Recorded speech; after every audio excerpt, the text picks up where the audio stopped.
Good morning, happy Tuesday. Jim Rohn's story. So Jim started out as an engineer, and he was working with Lockheed Martin designing jets. After the Korean War, the United States had to decide what type of jet it was going to go to for the next, set of wars that it was going to be needed in.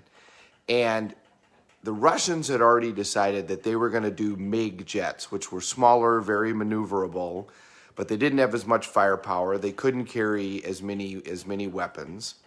So the general commissioned two different teams to take a look at which way they should go in terms of the jet that the United States should use. And Lockheed Martin did one of the jets, and I forget who did the other jet.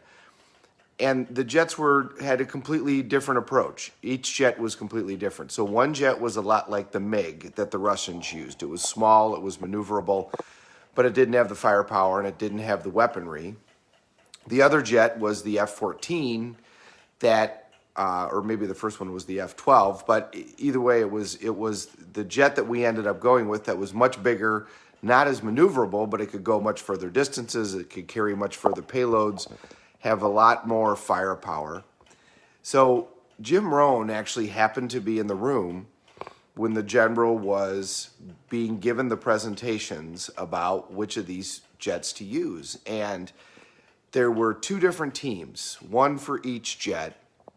So they got up and they started making their presentations. Well, the presentations were incredibly complicated. I mean, they had spent months, hundreds of man hours going through these jets and going through the various pros and cons of all of them. So they spent about an hour going through just an outline of what they found. Then the general asked questions for about 15 minutes.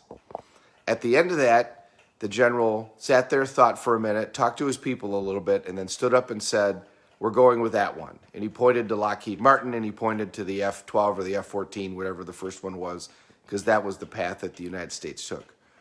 Got up and he was walking off. Jim happened to be near the general, and they had to do some finalizing stuff, and he asked him, he said, "General, can I ask you a question?" Which was kind of unusual because that's not the type of thing you say to a general. But the general said, "Sure." And he looked at him and he said, How did you decide? I mean, there were so many pros and cons between these two jets. How did you know that that's the right one?" And the general looked at him even a little bit confused and says, "I didn't. I don't know that that's the right one. But I do know that there's nothing that's going to tell me one way or another. There's no magic bullet as to which one of these is right. And the worst thing for me to do is to sit here and worry about it for the next week or month. We need to decide and move forward." So I decided, and we're going to find out pretty quickly whether or not this is the right decision or the wrong decision, but we're going to move forward. Many times we end up in a situation where we get stuck, where we think there's going to be some piece of information that's going to decide this issue for me. But most of the time there isn't. Most of the time you got to choose between 2 or 3 or 4 things, and there's no clear-cut answer. And a lot of times people will get bogged down, and the worst thing to do is to not decide. That's a decision. The worst decision is no decision. And when we do get bogged down, by the way, usually we're bogged down physically. So if I'm working a Date with Destiny event, they have to write out their mission statement, they have to write out their roles, they have to write out their goals.